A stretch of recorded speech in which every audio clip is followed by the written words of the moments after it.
Hello అందరికి welcome back to Dolly dumplings. ఇవాళ recipe వచ్చేసి వింటర్ స్పెషల్ రెసిపీ అండి. చాలా సింపుల్గా ఈజీగా చేసుకోవచ్చు. టేస్ట్ కూడా చాలా బాగుంటుంది.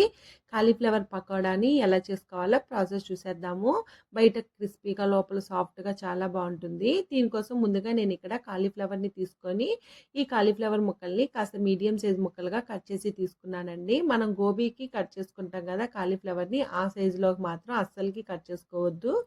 ముక్కలు అనేది ఈ సైజులో ఉండేలాగా కట్ చేసుకొని ఇప్పుడు ఒక బౌల్లోకి 1 టేబుల్ స్పూన్ వరకు సాల్ట్ని వేసుకొని కొద్దిగా వాటర్ని యాడ్ చేసుకొని ఇక్కడ మనం కట్ చేసి పెట్టుకున్న కాలీఫ్లవర్ ముక్కల్ని వేసుకొని ఒకసారి శుభ్రంగా క్లీన్ చేసుకోవాలి.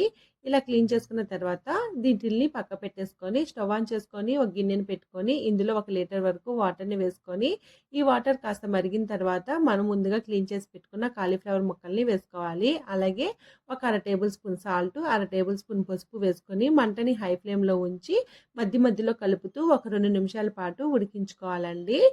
మరీ ఎక్కువ ఉడికించేసుకుంటే పకోడా అనేది సాఫ్ట్గా అయిపోతుంది, క్రిస్పీగా ఉండదు. 2 నిమిషాల కన్నా ఎక్కువ టైము ఉడికించుకోవాల్సిన అవసరం అస్సలకి లేదండి. ఇలా 2 నిమిషాల తర్వాత ఈ కాలీఫ్లవర్ ముక్కల్ని వాటర్లో నుంచి డ్రైన్ చేసుకొని ఒక ప్లేట్లోకి తీసుకొని పూర్తిగా చల్లారనివ్వాలి.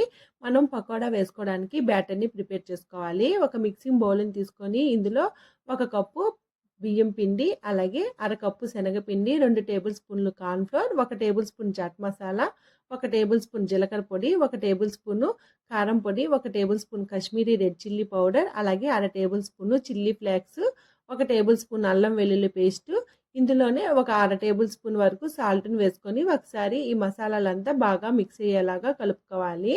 ఇలా కలుపుకున్న తర్వాత ఇందులో కొద్దిగా వాటర్ని యాడ్ చేసుకుంటూ ఈ పిండిని మనం బజ్జీ పిండిని కలుపుకుంటాం కదండి, ఆ కన్సిస్టెన్సీలో ఉండేలాగా కలుపుకోవాలి. ఇంకా ఇందులో బ్లాక్ సాల్ట్ని వేసుకుంటే టేస్ట్ అయితే ఇంకా బాగుంటుందండి. నేనైతే వేయట్లేదు. మీ దగ్గర కాశ్మీరీ రెడ్ చిల్లీ పౌడర్ లేకపోతే మీరు ఫుడ్ కలర్ని యాడ్ చేసుకోండి, లేదంటే స్కిప్ చేసేయండి.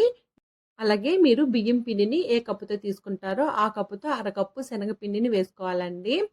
మనం ఇందులో బియ్యం పిండిని కూడా యూజ్ చేసాం కదండి, పకోడాలు క్రిస్పీగా రావడం కోసం బియ్యం పిండిని యూజ్ చేసాము. చూడండి, నాకు కొద్దిగా వాటర్ని యాడ్ చేసుకొని ఈ పిండిని ఈ కన్సిస్టెన్సీలో ఉండేలా కలుపుకోవాలి. ఇలా కలుపుకున్న తర్వాత దీన్ని పక్క పెట్టేసుకొని మనం ముందుగా ఉడికించి పెట్టుకున్న కాలీఫ్లవర్లో ఒక 2 టేబుల్ స్పూన్ల వరకు కార్న్‌ఫ్లోర్ని వేసుకొని ఒకసారి బాగా మిక్స్ చేసుకోవాలి.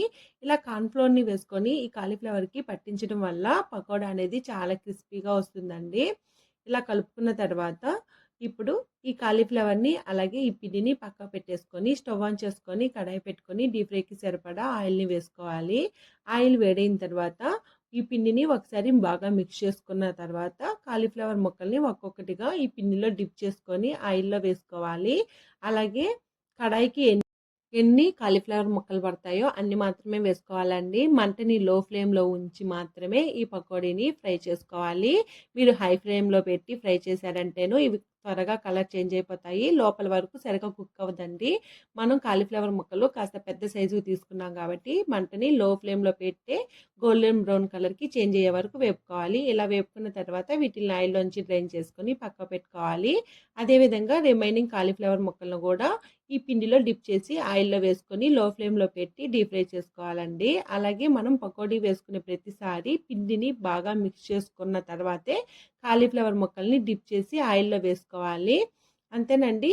ఇలా మధ్యలో కలుపుతూ డీప్ ఫ్రై చేసుకోవాలి. ఇంకా మీకు ఇందులో ఘాటుగా తినాలనుకుంటే మాత్రం ఇందులో 5-6 పచ్చిమిర్చిని మధ్యలోకి ఘాటు పెట్టుకొని ఇదే ఆయిల్లో డీప్ ఫ్రై చేసుకోవాలి.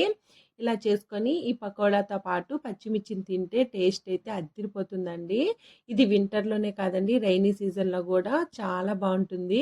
మీరు కూడా తప్పకుండా ట్రై చేసి మీకు ఎలా కుదిరిందో కామెంట్ చేసేయండి. చూసారు కదా, కాలీఫ్లవర్ పకోడీ ఎంత బాగా వచ్చిందో, బయట క్రిస్పీగా లోపల సాఫ్ట్గా చాలా బాగా వచ్చిందండి.